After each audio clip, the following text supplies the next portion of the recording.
మిత్రులందరికీ శుభోదయం. నేను మీ హరి. మరి 8వ తరగతి తెలుగు నుండి చాలా చాలా చాలా ముఖ్యమైనటువంటి ప్రస్తుతం ఎగ్జామ్‌లో ఈ ప్యాటర్న్‌లోనే అడుగుతున్నాడు. ఆ ప్యాటర్న్‌లోనే కాంపిటేటివ్ ఎగ్జామ్స్‌లో కోచింగ్ సెంటర్ వాళ్ళు సైతం అబ్బా! అనిపించేలా ఇచ్చే మోడల్ టైప్‌లో మన యొక్క బిట్లయితే తయారు చేయడం జరిగిందండి. మొత్తంగా 44 బిట్లతో వీడియో నచ్చుతదని తప్పనిసరిగా అనుకుంటున్నాను. వీడియో నచ్చితే తప్పనిసరిగా అయితే లైక్ చేయండి. లేట్ లేకుండా టాపిక్‌లోకి వెళ్ళిపోదాం. మొదటి బిట్ చూద్దామండి. క్రింది కవులను వారి రచనలతో సరిపోల్చండి. క్రింది కవులను వారి రచనలతో సరిపోల్చండి. ఇక్కడ 4 రచయిత పేర్లు, 4 రచనలున్నాయండి. ఇది జాగ్రత్తగా చూసి మనమైతే మ్యాచింగ్ అయితే చేయాల్సి ఉంటుంది. ప్రస్తుత ప్యాటర్న్‌లో ఈ విధంగానే ఇస్తున్నాడు. దీని కిందన ఆప్షన్‌లు కూడా తికమక పెట్టేవి ఉంటున్నాయండి. నేనైతే ఆప్షన్‌లు ఇవ్వడం లేదు అంతే తేడా. ఇక్కడ కొండేపూడి లక్ష్మీనారాయణ, గుర్రం జాషువా, చిలకమర్తి లక్ష్మీనరసింహం, సింగమనేని నారాయణ ఈ యొక్క కవులు ఇవ్వడం జరిగిందండి. కిందన వారి యొక్క రచనలు ఇవ్వడం జరిగిందండి. ఆన్సర్ చూసేద్దామండి. కొండేపూడి లక్ష్మీనారాయణ స్మృతులు గేయాలు పాడరా ఓ తెలుగువాడ. గుర్రం జాషువా రచనలు పెరదౌసి గబ్బలం. చిలకమర్తి లక్ష్మీనరసింహం ఇది కథ అంటే కథానిక అనే రచన అండి. నెక్స్ట్ సింగమనేని నారాయణ సీమ కథలు జోదం అనంతం అండి. సో ఒకే బిట్లోని 4 బిట్లను ఇక్కడ టచ్ చేయడం జరిగిందండి. నెక్స్ట్ రెండో బిట్ చూద్దామండి. క్రింది కవులను వారి జీవన కాలంతో సరిపోల్చండి. ఇక్కడ కొండేపూడి లక్ష్మీనారాయణ, గుర్రం జాషువా, చిలకమర్తి లక్ష్మీనరసింహం, సింగమనేని నారాయణ వారి యొక్క జీవన కాలం కూడా కింద ఇవ్వడం జరిగిందండి. వీటిని సరిపోల్చాలండి. సో బిట్ ఎక్కడ ఫిల్టర్ అవుతారా అని చూసి ఎంచినటువంటి బిట్స్ అండి. ఆన్సర్ చూద్దామండి. కొండేపూడి లక్ష్మీనారాయణ 1918 నుంచి 1986 వరకు అండి. గుర్రం జాషువా 1895 నుంచి 1971 వరకు అండి. చిలకమర్తి లక్ష్మీనరసింహం 1863 నుంచి 1946 వరకు అండి. నెక్స్ట్ సింగమనేని నారాయణ 1943 నుంచి 2021 వరకు అండి. నెక్స్ట్ మూడో బిట్ చూద్దామండి. క్రింది కవులను వారి ప్రాంతం వారు ఉన్న ప్రాంతము లేదా వారి యొక్క నేపథ్యంతో సరిపోల్చాలండి. ఇక్కడ కొండేపూడి లక్ష్మీనారాయణ, సింగమనేని నారాయణ, పవన నిర్మల ప్రభావతి, బొలుసు వెంకటరమణయ్య వారు ఉండే ప్రాంతాల్లో మనము మ్యాచింగ్ చేయాల్సి ఉంటుందండి. చాలా చాలా డిఫికల్ట్గా ఉంటాయి, చాలా ఇంపార్టెంట్ కూడా అండి. ఆన్సర్ చూసేద్దామండి. కొండేపూడి లక్ష్మీనారాయణ యొక్క ప్రాంతము పశ్చిమ గోదావరి జిల్లా బొండాడు గ్రామం అండి. అదే సింగమనేని నారాయణ యొక్క ప్రాంతము బండమీదపల్లె అనంతపురం జిల్లా అండి. పవన నిర్మల ప్రభావతి గారు ప్రకాశం జిల్లా గుడివాడ అండి, గుడివాడ. బొలుసు వెంకటరమణయ్య గారు నిడదవోలు అండి, నిడదవోలు. సో ఈ విధంగా మ్యాచింగ్ అయితే ఉందండి. నెక్స్ట్ క్రింది కవులను వారి విశిష్టతతో సరిపోల్చండి. క్రింది కవులను వారి విశిష్టత లేదా గుర్తింపుతో సరిపోల్చాలండి. ఇక్కడ గుర్రం జాషువా, ఎల్లాప్రగడ, కరుణాశ్రీ, బొలుసు వెంకటరమణయ్య వారి యొక్క స్పెషల్ ఏంటో వాటితో సరిపోల్చాలన్నమాట. ఆన్సర్ చూసేద్దామండి. గుర్రం జాషువా యొక్క విశిష్టత దేశం అంటే మనుషులు అనే సందేశం ఇచ్చిన మనిషి అండి. ఎల్లాప్రగడ సుబ్బారావు గారు అనేక రోగాల నిర్మూలనకు మందులు కనుగొన్న శాస్త్రవేత్త. కరుణశ్రీ జంధ్యాల పాపేశాస్త్రి గారు తెలుగుదనం వంటి తీయదనం లేదు అని పలికిన వారు ఎవరు? కరుణశ్రీ అండి. నెక్స్ట్ బొలుసు వెంకటరమణయ్య గారు ప్రముఖ యాత్రా రచయిత బొలుసు వెంకటరమణయ్య గారండి. నెక్స్ట్ ఐదో చూద్దామండి. క్రింది కవులను వారి తల్లిదండ్రుల పేర్లతో సరిపోల్చండి. కవులు వారి యొక్క తల్లిదండ్రులు అండి. చాలా తగ్గఫర్గా ఉంటుందండి పేపర్ అంతా కూడా. ఈ 44 బిట్లు కూడా ఈ విధంగానే ఉంటాయండి. ఆన్సర్ అయితే చూసేద్దామండి ఒకసారి. ఆన్సర్ సింగమనేని నారాయణ సంజమ్మ రామప్పలు అండి. సంజమ్మ రామప్పలు, సంజమ్మ రామప్ప. కొండేపూడి లక్ష్మీనారాయణ రత్నమాంబ వెంకయ్య అండి, రత్నమాంబ వెంకయ్య అండి. నెక్స్ట్ గుర్రం జాషువా లింగమ్మ వీరయ్య అండి. చివరిగా చిలకమర్తి లక్ష్మీనరసింహం చిలకమర్తి లక్ష్మీ నరసింహం, అమ్మాయమ్మ వెంకటాద్రి అండి. అమ్మాయమ్మ వెంకటాద్రి అండి. సో ఆన్సర్ 2413 అండి. 2413. నెక్స్ట్, క్రింది సాహిత్య రచనలను వాటి రచయితలతో సరిపోల్చండి. కింది సాహిత్య రచనలను వాటి రచయితలతో సరిపోల్చండి. మనకి గబ్బలు తెలిసిపోతుంటుందండి, గుర్రం జాషువా.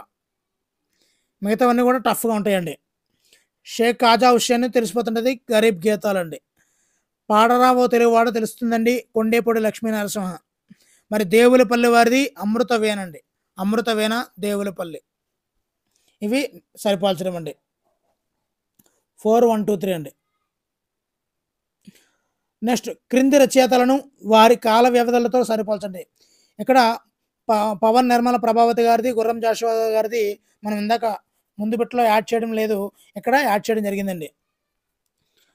రచయితలను వారి కాల వ్యవధులను సరిపోల్చడం చూసేద్దామండి. కొండేపూడి లక్ష్మీనారాయణ 1918 నుంచి 1986 అండి. పవన్ నిర్మల ప్రభావతి గారు 1933 నుంచి 2015 అండి. బూలిశ వెంకటరమణయ్య గారు 1907 నుంచి 1989 వరకు అండి. 1907 నుంచి 1989. చివరిగా గుర్రం జాషువా గారు 1985 నుంచి 1971 వరకు అండి. ఇవి చాలా చాలా ఇంపార్టెంట్ అండి. 2134 అండి. నెక్స్ట్, కింది సాహితీ ప్రక్రియలను వాటి వివరణలు లక్షణాలతో సరిపోల్చండి. కింది సాహిత్య ప్రక్రియలను వాటి వివరణలు లక్షణాలతో సరిపోల్చండి. ఇక్కడ గేయము, కథానిక, శతకము, యాత్ర, రచన, ఈ విధంగా వాటి యొక్క వివరణలు లక్షణాలతో సరిపోల్చాలండి. ఆన్సర్, గేయము మాత్రా ఛందస్సుతో లయబద్ధంగా పాడడానికి వీలుగా ఉండే ప్రక్రియ అండి. మాత్రా ఛందస్సుతో పాడడానికి వీలుగా లయబద్ధంగా ఉండే ప్రక్రియ గేయం అండి. నెక్స్ట్, కథానిక అండి. కథానిక అంటే సన్నివేశం, సంఘటనల మధ్య సంబంధాన్ని కళాత్మకంగా చిత్రించటం, క్లుప్తతే కథానిక యొక్క లక్షణం అండి. ఇక్కడ శతకం అంటే సంఖ్యా నియమము, మొకటి నియమం, చందో నియమం కలిగినదే శతకం అండి. ఇక్కడ యాత్రా రచన అండి. ప్రముఖ వ్యక్తులు విశిష్టత కలిగినటువంటి ప్రదేశాలను దర్శించినప్పుడు ఆ విశేషాలను వివరిస్తూ చేసే రచనే మరి యాత్రా రచన అండి. ఇది దీని గురించి మ్యాటర్ అండి. నెక్స్ట్, క్రింది నదులను వాటి వివరణలతో సరిపోల్చండి. ఇక్కడ చాలా డిఫికల్ట్గా ఇచ్చాడండి. ఆంధ్ర వైభవం గేయములో పేర్కొన్న నదులు ఏంటి అని అడిగాడు.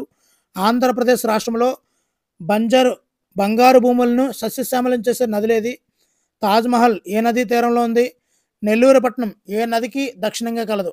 ఒక రెండు మనకైతే ఈజీగా కనిపిస్తాయి, మిగతా రెండు టఫ్గా ఉంటాయండి. ముందండి, ఆంధ్ర వైభవం గేయములో పేర్కొన్న నదులు గోదావరి, కృష్ణ, తుంగభద్ర, వంశధార, నాగావళి, పెన్నా, చిత్రవతి అండి.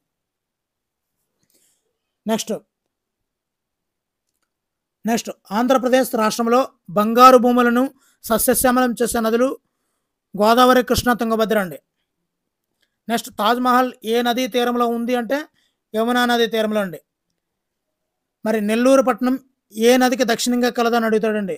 ఇక్కడ సింగిల్గా పెట్టించినా కూడా టఫ్గా ఉంటుందండి బిట్టు. నెల్లూరు పెన్నా నది అండి. నెల్లూరు పెన్నా నది. నెక్స్ట్, క్రింది చారిత్రక వ్యక్తులు సంస్కరణలను వారి తోడ్పాటులతో సరిపోల్చండి. వ్యక్తులు, సంస్కర్తలు వారి ఈ దేనికి కృషి చేశారు వాటికి సరిపోల్చాలండి. ఇక్కడ వితంతు వివాహాలకు, బాలికల చదువుకు ప్రోత్సహించింది ఎవరు? తెలుగు భాషను ప్రజలుగా భాషగా మార్చింది ఎవరు? ప్రపంచానికి అహింస, శాంతి, ప్రేమ ఈ సందేశాలను అందించింది ఎవరు? సీమాంతర ఉగ్రవాదానికి ఎదుర్కొనేందుకు కఠినమైనటువంటి విధానాలను ప్రవేశపెట్టి కృషి చేసిన వారు ఎవరు? ఇవి మ్యాచింగ్ అయితే ఉంటాయండి, టఫ్గా ఉంటుంది, చూసుకోండి.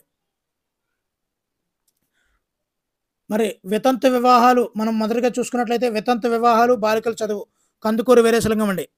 తెలుగు భాషను ప్రజల భాషగా మార్చింది గడుగు అండి. ప్రపంచానికి అహింస, శాంతి, ప్రేమ బుద్ధుడు అండి. సీమాంతర ఉగ్రవాదాన్ని ఎదుర్కొనేందుకు కఠిన విధానాలను ప్రవేశపెట్టి కృషి చేసిన వారు బిపిన్ రావత్ గారండి. నెక్స్ట్ 11వదండి, క్రింది ప్రదేశాలను వాటి వివరణలు అంటే సంబంధాలతో సరిపోల్చాలండి. ఇక్కడ ఆంధ్ర రాష్ట్రంలో విహార కేంద్రాలుగా విరాజిల్లుతున్న ప్రాంతాలు ఏవి అంటే మనకి ఇక్కడ ఆప్షన్లో లేనిది ఏది అని అడుగుతుంటాడండి. మనం చెక్ చేసుకోవాలి. అరకులోయ, బెలూమ్ గుహలు, అరసలి హిల్స్ వేరొకటి ఇస్తుంటాడు. ఇక్కడ మనకు బెలూమ్ గుహలు అంటే ఎక్కడో ఉంటాయి అనుకుంటాం మనం. అందువల్ల తప్పు పెట్టే అవకాశం ఉంటుంది. అదేవిధంగా హర్సలి హిల్స్, అరకులోయ అన్నది ఫేమస్ కాబట్టి ప్రాబ్లం లేదు.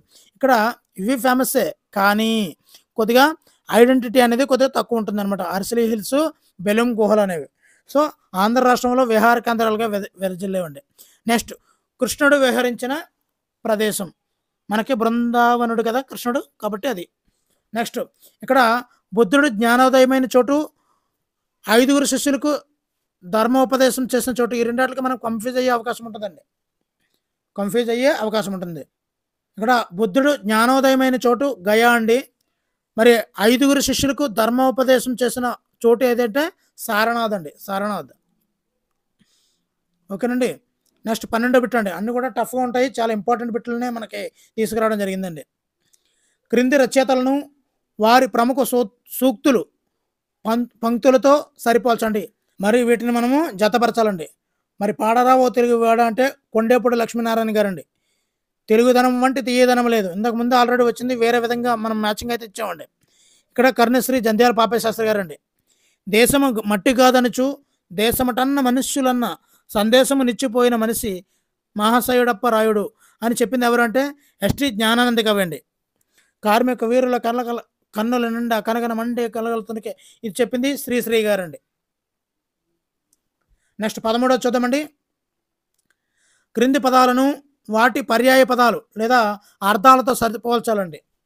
తేజరిల్లడము, క్షామం, వాత్సల్యం, మంకుపట్టు. ఇక్కడ తేజరిల్లు అంటే ప్రకాశించడం అండి. క్షామం అంటే కరువు, వాత్సల్యం అంటే ప్రేమ, మంకుపట్టు అంటే మొండి పట్టుదలండి. ఈ విధంగా మనము సరిపోల్చుకోవచ్చండి. నెక్స్ట్, క్రింది పదాలను వాటి నానార్థాలతో సరిపోల్చాలండి. ఇక్కడ దిక్కు, రాలు, తల్లి, కన్ను అని ఉందండి. మనం కొన్ని మ్యాచింగ్ అయితే చేసేయగలము, కాంతి లేదంటే మాత్రం దొరికేస్తుంటామండి. ఇక్కడ దిక్కు అంటే దిశ లేదా శరణం. నువ్వే నాకు దిక్కు అంటే నువ్వే నాకు శరణం అని, నువ్వే నాకు దిక్కు అంటే దిశ అని.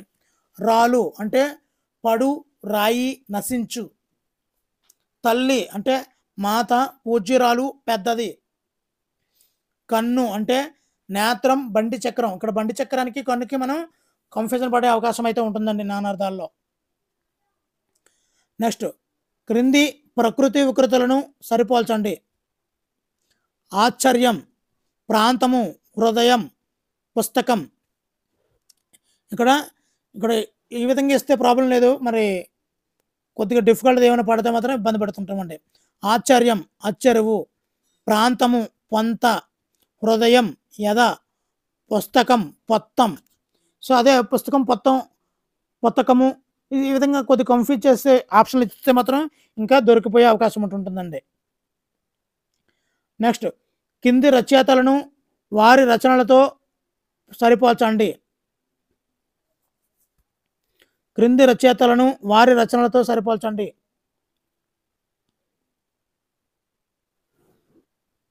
ఇక్కడ కొండేపూడి లక్ష్మీనారాయణ గారి రచన స్మృతులు గేయాలండి. స్మృతులు గేయాలు. అదేవిధంగా గుర్రం జాషువా పెరదౌసి అండి. పెరదౌసి గబ్బలం ఈ 2 రచనలు చేశారండి. ఆల్రెడీ స్మృతులు గేయాలు చెప్పేసాను. కొండేపూడి లక్ష్మీనారాయణ. బురుసు వెంకటరమణయ్య గారు నా ఉత్తర భారతదేశ యాత్ర అండి. పవని నిర్మల ప్రభావతి గారు ఉదయకరణాలు. ఈ విధంగా అయితే మనము మ్యాచింగ్ అయితే చేసుకోవచ్చండి. 17వది, క్రింది కవులను వారు రచించిన శతకాలతో సరిపోల్చండి. చాలా చాలా ఇంపార్టెంట్ బిట్లని మేము ముందుకు తీసుకురావడం జరిగిందండి. మరి తప్పనిసరిగా అయితే లైక్ చేస్తారని మనస్ఫూర్తిగా కోరుకుంటున్నాను. మీరు ఇచ్చే లైక్ కామెంట్లో మాకు బహుమానాలండి. గరికపాటి వారు, మారద వెంకయ్య, పెరుమాళ్ళ మునెప్ప, కంచర్ల గోపన్న. మనం ఒక కన్ఫ్యూజ్ అయ్యి ఈ ఎగ్జామ్లో ఈజీగా ఉన్న బిట్లు సైతం మనం కోల్పోయే అవకాశం ఉంటుందండి. ఆప్షన్లో కూడా ఓకే ఏబిసిడీలు 1 2 3 ఓకే, కింద నుంచే ఏబిసిడీలు పెట్టాలి కదా, అవి కూడా కన్ఫ్యూజ్కి అయితే గురవుతుంటాయండి. చాలా జాగ్రత్తగా పెడుతూ ఉండండి. మరి గరికపాటి వారు నిత్య విద్యార్థి అండి. మారద వెంకయ్య కుమార శతకం అండి. పెరుమాళ్ళ మునప్ప విద్యా శతకం. కంచర్ల గోపన్న దాసరథి అండి. కంచర్ల గోపన్న దాసరథి. నెక్స్ట్ కింది మకుటాలను వాటి శతకాలతో పోల్చండి. విశ్వహిత చరిత్ర వినరా మిత్ర అంటే మిత్ర సాహస్రి అండి. మరి మిత్ర సాహస్రి శతకం రచించింది ఎవరో తెలిస్తే తప్పనిసరిగా అయితే కామెంట్ చేయండి. మిత్ర సాహస్రి శతకం రచయిత తెలిస్తే తప్పనిసరిగా కామెంట్ చేయండి. దాసరథి దాసరథి కరుణాపయానిది కంచర్ల గోపన్న అండి. మాచిరాజు మనుల మూట శతకము మనుల మూట నారాయణ. మరి ఈ శతకాన్ని రచించింది నారాయణ శతకం పోతన కదండి, పోతన. మరి మిత్ర సాహస్రి శతకాన్ని రచించింది తెలిస్తే తప్పనిసరిగా కామెంట్ అయితే చేయండి. నెక్స్ట్ కింది సాహిత్య భావనలు పదాలను వాటి నిర్వచనాలతో సరిపోల్చండి. ఇక్కడ ముక్తకాలు అంటే ఏమిటి, ప్యారడీ అంటే ఏంటి, ఖండకావ్యం అంటే ఏమిటి, ఏకపాత్రాభినయం అంటే ఏమిటి. ఒకవేళ బిట్లలో మీరు ఆప్షన్ పెట్టేసుకున్నా ఇబ్బంది లేదు. ఇక్కడ 4 ఆప్షన్లో చదువుకుంటారు, 4 బిట్లు వచ్చినట్టు ఉంటాయి అనే ఉద్దేశంతో ఈ విధంగా అయితే మార్చడం అయితే జరిగిందండి. ఈ విధంగా పెట్టడం జరిగింది. ఇక్కడ ముక్తకాలు చూద్దామండి. ముక్తకాలు అనేది ఏ పద్యానికి ఆ పద్యం స్వతంత్రత కలిగి ఉంటే వాటినే ముక్తకాలు అంటారండి. ప్యారడీ అంటే ఇక్కడ ఒక పద్యాన్ని కానీ పాటను కానీ వ్యంగ్యంగా అనుకరించి సృజనాత్మకంగా చేసే రచనే ప్యారడీ అండి. నెక్స్ట్ ఖండకావ్యము. ఖండకావ్యం అంటే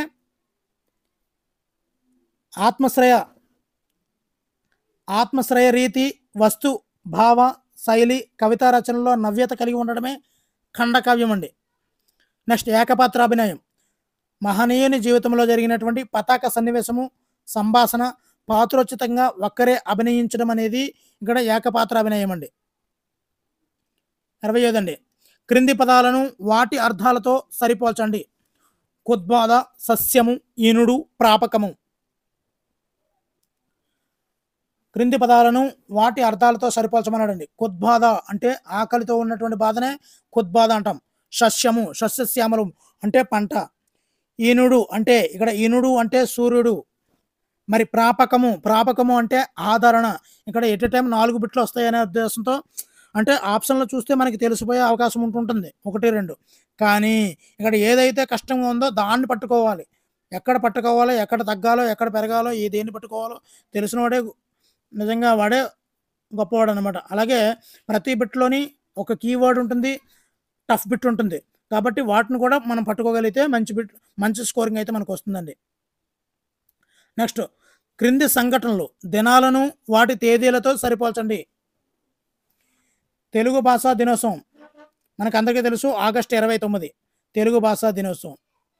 సో ప్రపంచ శ్రామిక దినోత్సవం మేడే, ఇది కూడా మనకు తెలిసిందే. నెక్స్ట్ ఈ రెండాట్లో మనం కన్ఫ్యూజ్ అయ్యే అవకాశం ఉంటుందండి, సైనిక దినోత్సవము జనవరి 15 అండి. సైనిక దినోత్సవము జనవరి 15. వారసత్వ దినోత్సవం ఏప్రిల్ 18 అండి. వారసత్వ దినోత్సవం ఏప్రిల్ 18.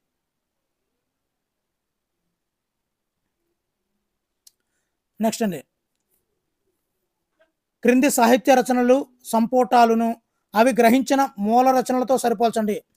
ఇప్పుడు ఆంధ్ర వైభవం అనేది ఏ పాఠం నుంచి తీసుకున్నారు, మాతృభూమి అనేది ఏ పాఠం నుంచి తీసుకున్నారు, నా యాత్ర అనేది ఏ పాఠం నుంచి తీసుకున్నారు, సందేశం అనేది ఏ పాఠం నుంచి తీసుకున్నారు అనేది ఇక్కడ క్వశ్చన్ అండి. ఇక్కడ ఆంధ్ర వైభవం అనేది పాడరా ఓ తెలుగువాడ, మాతృభూమి అనేది కథానిలయం అనే దాని నుంచి. మరి మాతృభూమి పాఠ్యాంశ రచయిత తెలిస్తే 8వ తరగతిలో ఉంటుందండి. మాతృభూమి పాఠ్యాంశ రచయిత తెలిస్తే తప్పనిసరిగా అయితే కామెంట్ చేయండి. కథానిలయం అండి. నా యాత్ర అంటే నా ఉత్తర భారతదేశ యాత్ర. ఇక్కడ సందేశం మనం చూసుకున్నట్లయితే గబ్బిలం అండి, గబ్బిలం. నెక్స్ట్ చూద్దామండి. కింది చారిత్రక వ్యక్తులను తెలుగు భాషకు మద్దతు ఇవ్వడంలో వారి సహకారంతో సరిపోల్చండి.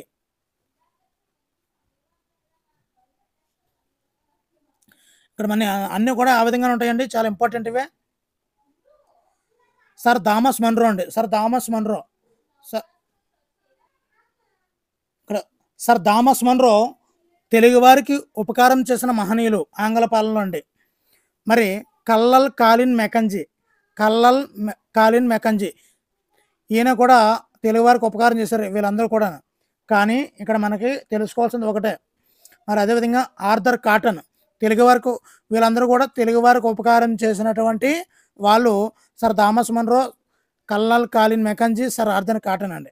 మరి చార్లెస్ ఫిలిప్ బ్రౌను వేమన శతక పద్యాలను ఇక్కడ ఇది ఇంపార్టెంట్ బిట్ అండి. ఇక్కడ చార్లెస్ ఫిలిప్ బ్రౌను వేమన శతక పద్యాలు, వసు చరిత్ర, బైబిల్ కథలు మొదలైన ఎన్నో గ్రంథాలు ప్రచురితమైనడానికి కృషి చేసిన వాడు చార్లెస్ ఫిలిప్ బ్రౌన్ అండి. నెక్స్ట్ క్రింది పద్య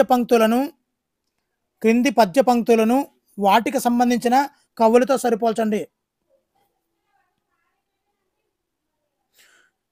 తలయు తోక నుండు పలుక నాలుక లేదు, అరయును సొంతను పుత్రపై వడపై అవడపై పకోడి ఆటంజని కాంచె భూమిసురుడం. సో ఇవన్నీ కూడా ఒక పద్యాలు మొదటి పాదం ఇచ్చి ఎవరు రచించారని అడుగుతుంటాడండి. ఆన్సర్ తలయు తోక నుండు. ఇది చెప్పింది ఇది ఒక పొడుపు కదండి, కవి పేరు కాదు. ఇది ఒక పొడుపు కథ అనమాట. కుబుసం గురించి వస్తుందండి. దీనిలో అంతా కూడా పాము కుబుసం గురించి వస్తుందండి. నెక్స్ట్ ఆర్యున్ సంతను పుత్రపై విదురుపై అక్రూరుడు. ఇది నందిపాటి శేషమాంబ గారి రచన అండి. అరయున్ సంతను నందిపాటి శేషమాంబ గారి రచన అండి. వడపై పకోడి. ఇది ఒక ప్యారడీ పద్యం అండి. నిర్దిష్ట కవి అంటూ ఏమేమి పేర్కొనలేదండి. ఆటంజని కాంచె భూమిసురుడు. ఇది అల్లసాని పెద్దన మనుచరిత్రలో రచించిందండి. సో ఈ విధంగా 4 నుండి. నెక్స్ట్ మాతృభూమి పాఠంలోని పాత్రలను వాటి వివరణలు సంభాషణలతో సరిపోల్చండి. మాతృభూమి పాఠం ఇక్కడ పద్మజ అంటే ఎవరు, రాజారావు ఏంటి, వీరా ఏంటి, రోషయ్య అంటే ఎవరు, ఇవన్నిటి గురించి కూడా మనము మ్యాచింగ్ అయితే చేయాల్సి ఉంటుందండి. ఇక్కడ పద్మజ ఏం చెప్పిందంటే, చూడనన్న నువ్వు అక్కడవే మాకున్నది, నువ్వు మమ్మల్ని వదిలి వెళ్ళిపోతే మేమేం కావాలి అని పలికింది పద్మజ అండి. నెక్స్ట్ రాజారావు. మరి పద్మజ యొక్క భర్త రాజారావు అండి. వీర దేశసేవ చేయాలనే పట్టుదలతో ఆర్మీలో చేరింది వీర అండి. ఇక్కడ రోషయ్య వీళ్ళు కాకపోతే మరెవరు దేశానికి సేవ చేస్తారు, యువకులు దేశం కోసం ప్రజల కోసం పాటుపడాలి అని పలికింది రోషయ్య అండి. సో ఈ విధంగా మనము మాతృభూమి పాఠ్యాంశంలో పాత్రలు వాటి వివరణను సరిపోల్చాలండి. నెక్స్ట్ క్రింది పదాలను వాటి అర్థాలతో సరిపోల్చాలండి. ఇక్కడ సోపానము, బాటసారి, పరమపదం, తేరుకొని అంటే మనకు తెలుసు కోలుకొని, బాటసారి అంటే ప్రయాణికుడు, పరమపద సోపానము అంటే చివరి గమ్యము భగవంతుని సన్నిధి. ఇక్కడ సోపానము అంటే మెట్టు, సోపానాలు అంటే మెట్టు అని అర్థం అండి. నెక్స్ట్ 27దండి. క్రింది పదాలను వాటి అర్థాలతో సరిపోల్చండి. ఇక్కడ మనకి కొన్ని అయితే తెలుస్తుంటాయి, కొన్ని ఏదైతే టఫ్గా ఉందో దాన్ని పట్టుకోండి. మరి ఒడిదడుకులు అంటే ఎత్తుపల్లాలండి.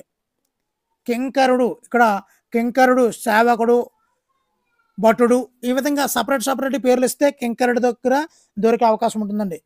నెక్స్ట్ తోపు అంటే తోట అని అర్థం అండి. అదే క్రతువు అంటే యాగం అని అర్థం అండి. నెక్స్ట్ క్రింది పదాలను వాటి అర్థాలతో సరిపోల్చండి.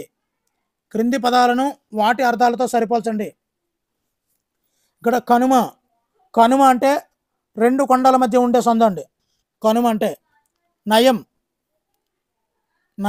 అంటే మంచిది అని అర్థం అండి. కాంతి అంటే వెలుగు, కోయిల. సో ఈ విధంగా వీటి యొక్క అర్థాలతో మనకి మ్యాచింగ్ అయితే రావడం జరిగిందండి. నెక్స్ట్ కింది పదాలను వాటి అర్థాలతో సరిపోల్చండి.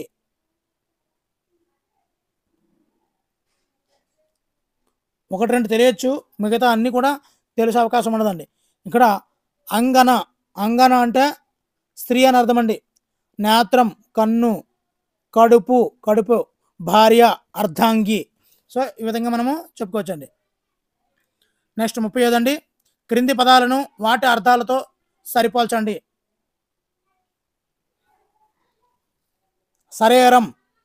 శరీరము అంటే దేహము, పక్షి అంటే ఖగము అంటారండి, పక్షి అంటే ఖగము. నెక్స్ట్ పులులు అంటే వ్యాఘ్రాలు, పులులు అంటే వ్యాఘ్రాలు. భూమి అంటే పృథ్వీ అండి, భూమి అంటే పృథ్వీ. ఈ విధంగా మనకి మ్యాచింగ్ అయితే ఉంటుందండి. నెక్స్ట్ బంధువులు, దుర్గతి, ధర్మం, దారి, వీటికి అర్థాలను అయితే పోల్చాల్సి ఉంటుందండి. బంధువులు అంటే చుట్టాలు, దుర్గతి, దుర్గతి అంటే కష్టము, ధర్మం, ధర్మం అంటే ఇక్కడ న్యాయం, దారి అంటే త్రోవ, అర్థాలండి. నెక్స్ట్ కింది పదాలను వాటి నానార్థాలతో సరిపోల్చండి, వాటి నానార్థాలతో సరిపోల్చండి. ఇక్కడ పత్ని అండి, పత్ని, పత్ని, వార్త, తల, తార. పత్ని అంటే భర్త, యజమాని, రాజు. నెక్స్ట్ వార్త, వార్త అంటే వృత్తాంతం, సమాచారము. నెక్స్ట్ తల అంటే శిరస్సు, ప్రారంభం. తార అంటే నక్షత్రం, కంటి పాప అని అర్థం అండి. ఇవి నానార్థాలండి. నెక్స్ట్ కింది పదాలను నానార్థాలతో సరిపోల్చండి. శక్తి, ఇంట, పదం, భూమి. ఇక్కడ చూద్దామండి. శక్తి అంటే శక్తి, దుర్గా, పార్వతి. ఈ పదాలు మధ్యలో ఉన్నటువంటి పదాలు కూడా ఇంపార్టెంట్ అండి. కూడా మొత్తం విడదీసి విడదీసి చూస్తే ఈజీగానే ఉంటుంది, కానీ ఇక్కడ దుర్గా అనేది క్రింది నానార్థాల్లో దీనికి సరిపోతుంది, లేదంటే పార్వతి అనేది ఏ ఏ నానార్థంతో సరిపోతుంది అని అడిగాడు అనుకోండి ఇబ్బంది పడతారు. ఇక్కడ సింపుల్గా ఇచ్చాము అనేది కాకుండా ఆప్షన్లో ఎక్కువ మీరు ఉపయోగించుకుంటారు అనే ఉద్దేశంతోనే ఇలాంటి బిట్లను అయితే ఇవ్వడం జరిగిందండి. ఇక్కడ శక్తి అంటే శక్తి హ్యాపీగా తెలిసిపోతుంది, శక్తి శక్తి. ఇక్కడ దుర్గాదేవి అన్నా కూడా ఇక్కడ నానార్థాల్లో శక్తి అనే వస్తుంది, పార్వతీదేవి అన్నా శక్తి అనే వస్తుంది. సో అది పట్టుకోవాలి మనం. నెక్స్ట్ ఇంట అంటే గృహమునందు లేదా ఇంట్లో అని అర్థం. నెక్స్ట్ పదం, పదం అంటే అడుగు లేదా మాట, స్థానం. ఇక్కడ పదం అంటే స్థానం కూడా వస్తుందండి. నెక్స్ట్ భూమి, భూమి అంటే నేల, స్థలం, ప్రదేశం అని కూడా వస్తుందండి. నెక్స్ట్ కింది పదాలను వాటి నానార్థాలతో సరిపోల్చండి.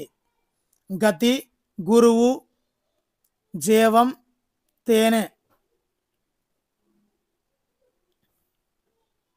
చూద్దామండి. గతి, గతి అంటే మోక్షము, నడక, ఉపాయం అని వస్తుందండి.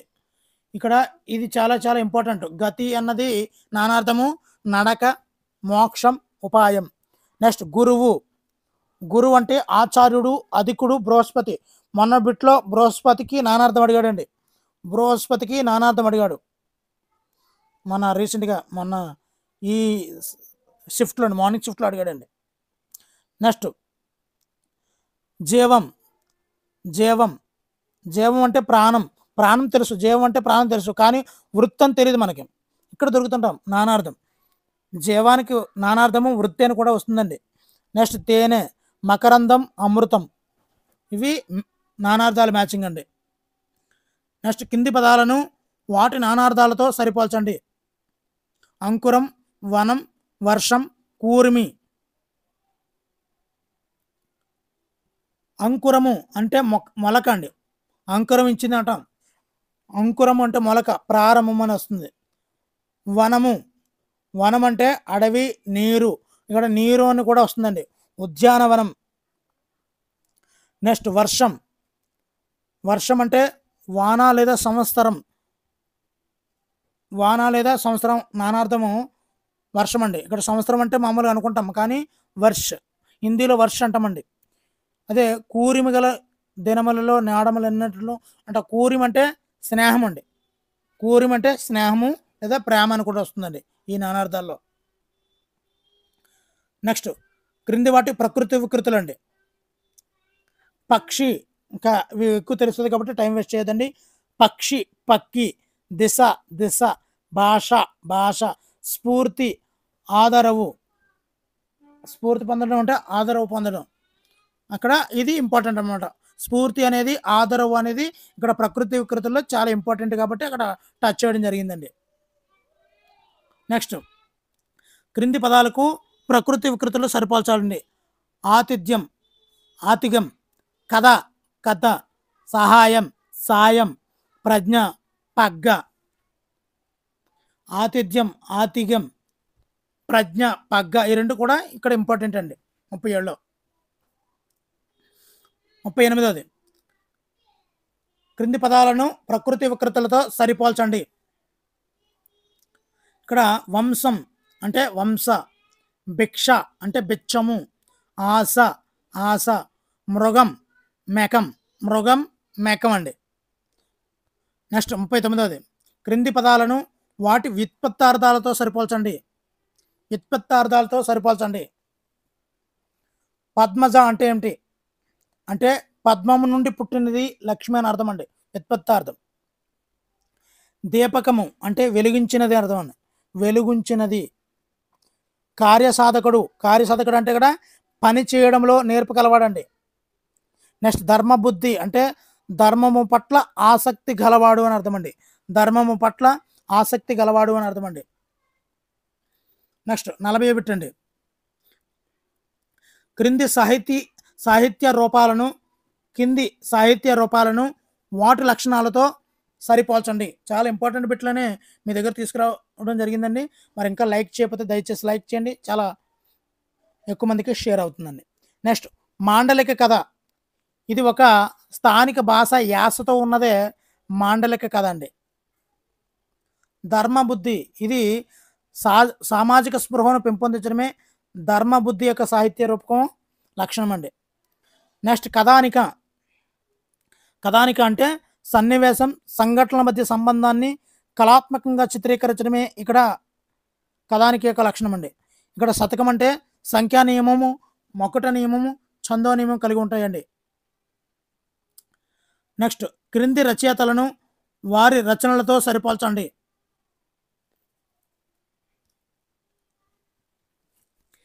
చిలకమర్తి లక్ష్మీనరసింహం ఇది కథానిక అండి.